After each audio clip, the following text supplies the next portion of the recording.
నమస్తే, నేను మీ వాస లక్ష్మణ. సిరిసిల్ల నేత పరిశ్రమకు సంబంధించి బతుకమ్మ చీరలు 1000 కోట్లు. ఈ అంశం ప్రభుత్వం మారిన తర్వాత సంచలన సృష్టించింది. కానీ ఇప్పుడు అందరూ మర్చిపోయారు, వారి రాజకీయ లబ్ధి చేసుకొని. కానీ పద్మశాలి జేఏసీ టీం వాస లక్ష్మణ మర్చిపోలేదు. దీనిపైన మనం కూడా ఒక స్టేట్మెంట్ ఇచ్చినాం. ఒకసారి చూడండి మిత్రులారా.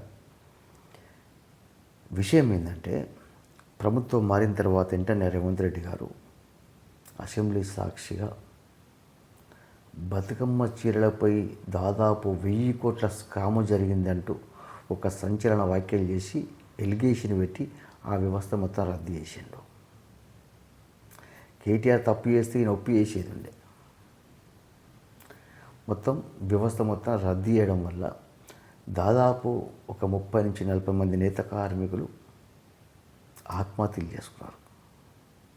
వారి కుటుంబాలు రోడ్డును పడ్డాయి. 1000 కోట్ల కుంభకోణం, 1000 కోట్ల స్కామ్ జరిగిందన్న కాంగ్రెస్ ప్రభుత్వం, రేవంత్ రెడ్డి దానిపైన మాట్లాడడం లేదు. తీయాలి కదా, బయటకు తీయాలి కదా, నోటి మాటలు చెప్పగానే కాదు కదా ముఖ్యమంత్రి గారు.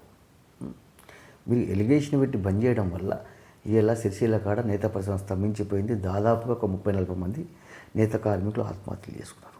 ఇక్కడ కేటీఆర్ గారు కూడా ఈయన బతుకమ్మ చీరలు తీసుకొచ్చేటప్పుడు ఒక ప్రతిష్టాత్మకంగా, ఒక శాశ్వతంగా ఉండే విధంగా తీసుకొచ్చేది ఉండే.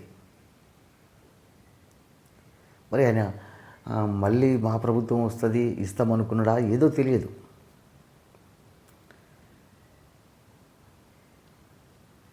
అంటే ఇక్కడ ఏమంటున్నానంటే, రేవంత్ రెడ్డి గారు 1000 కోట్ల స్కామ్ అన్నాడు, తీసిండ బయటకు తీయలేడు. నేనేమంటున్నానంటే, మనం గతంలో పేపర్ స్టేట్మెంట్ ఇచ్చినాం. దాదాపు మనం ఇప్పటివరకు పద్మశాలి జేఏసీ, పద్మశాలి సమాజ పక్షం వచ్చి ఒక గొంతు ఇచ్చింది, ఒక మాట ఇచ్చిందంటే దాన్ని పూర్తి చేసి ఇచ్చిపెట్టింది. ఇక్కడ సగంతో నడిచిపెట్టలేం మనం ఏ విషయం కూడా. మరి ఈ 1000 కోట్ల స్కామ్ విషయంలో చాలామంది అధికారులు నేను సంప్రదిస్తున్నాను, కానీ ఎందుకో అధికారులు వారి సహాయ నిరాకరణ మనకు కనిపిస్తుంది. ఈ 1000 కోట్ల స్కామ్ జరిగిందా లేదా? రేవంత్ రెడ్డి గారు కేవలం కావాలని ఎలిగేషన్ పెట్టిండా? అసలు 1000 కోట్ల స్కామ్ జరిగింది వాస్తవమేనా? దీనిపైన ఏ విధంగా వెళ్దాం? వీడియో చూస్తున్న మిత్రులు, పద్మశాలి మేధావులు, నాయకులు కొద్దిగా సలహాలు ఇవ్వండి.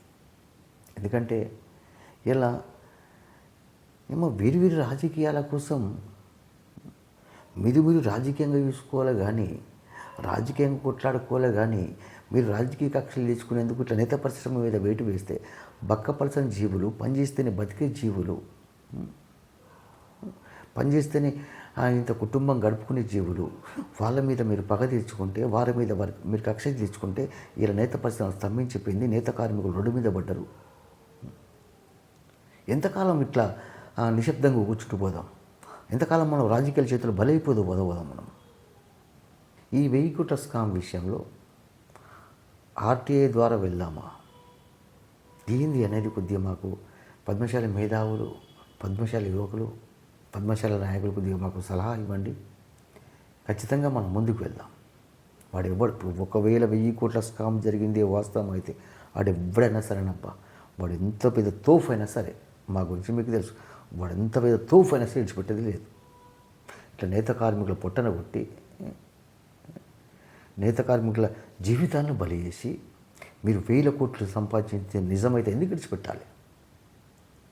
అబద్ధమైతే కాంగ్రెస్ విడిచిపెట్టేది లేదు, నిజమైతే కుంభకోణం చేసిన వాళ్ళని విడిచిపెట్టేది లేదు. మిత్రులు ఎవడైనా సరే రొట్టా పీసు, ఎవడైనా సరే తోక మట్టగాడు, ఎవడైనా సరే పండబెట్టి తొక్కాల్సిందే నా కొడుకుని. ఇట్లా మీరు సలహా ఇవ్వండి. పద్మశాలి జేఏసీ టీంకు ఈ బతుకమ్మ చీరల విషయంలో ఖచ్చితంగా వెళ్దాం. మనం ముందు ఖచ్చితంగా వెళ్ళాల్సిందే. ఆ 1000 కోట్ల స్కామ్ జరిగింది వాస్తవం అయితే వాడు ఎవడైనా విడిచిపెట్టేది లేదు. ఒకవేళ కాంగ్రెస్ తప్పు చేస్తే కాంగ్రెస్ విడిచిపెట్టేది లేదు, తప్పు చెప్తే. అవును కదా? అదేవిధంగా పద్మశాలి కుల బాంధవులారా, పద్మశాలి జేఏసీ ప్రతి ఒక్కరు ఫాలో అవుతున్నాడు.